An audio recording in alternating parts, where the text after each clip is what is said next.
Welcome back to my YouTube channel! So, ngayon ang pag-uusapan natin, how to start a YouTube channel. Number 1, have a catchy name. Sample, bigyan ko kayo ng example. Gabriela Vlog, Ella Vlog, Sinaid, Donalyn, my favorite makeup artist, Leticia. Number 2, tips, have a nice background. Dapat yung background mo ay bright and clean. Kita yung face mo, kita yung expression mo kung paano ka magsalita. You can use ring light or mga ginagamit sa pagbablog para maging maganda yung kuha ng camera sa pagbablog mo. Number 3, ideas. Dapat marami kang ideya. Mag-search ka sa mga YouTube kung ano yung mga magagandang ideya na pwede mong i-vlog. At dapat yung pagbablog mo ay yung magugustuhan ng mga viewers. For example, vlogging. Dapat, pag nagbablog ka, yung masaya, yung nag-i-enjoy ka, tulad nito. Ganun guys.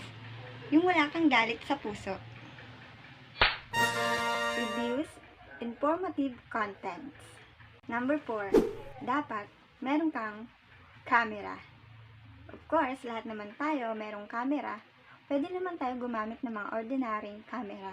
Hindi naman natin kailangan ng mahal na camera para sumikat tayo at para gumawa tayo ng mga video katulad nito. Sample, webcam, and you can upgrade your camera. Number 5, ito ang the best, editing. Yan. Pwede mong pag-aralan ang mga editing sa mga apps na nakikita mo sa Play Store. Pwede mo silang i-download at mag-aral ka doon at pag-aralan mo kung paano mag-editing o gumawa ng video. Sobrang dali na lang yun guys. Lalo na kung nag-aaral kayo sa school at pinag-aaralan nyo gumawa ng mga video. Like me. Sa akin kasi related ito kasi nagsasalita na kami sa harap. As a teacher, nagsasalita na kami sa harap. Salita na kami sa talking kami sa mga estudyante. Kaya related na sa amin yung parang normal na sa amin yung magsalita as a teacher. At gumagawa ka ng mga presentation sa computer, sa internet. Ayan. Kumukuha ka rin kami ng mga idea sa internet at nagre-research kami sa mga Google at pinipresent namin yun. Ayan. Pag teacher ka, hindi ka dapat mahiyain. Kaya, ayun, related to sa akin. Kaya, yan, ngayon, nagsasalita ako ngayon dito sa harap nyo dahil kailangan confident ka at hindi ka mahiyain. Pag nagsasalita ka, hindi ka mahiyain kapag nagsasalita ka sa camera o kaya sa ibang tao o kaya sa mga estudyante. Number 6, uploading video. Yan, kailangan upload ka lang ng upload ng video.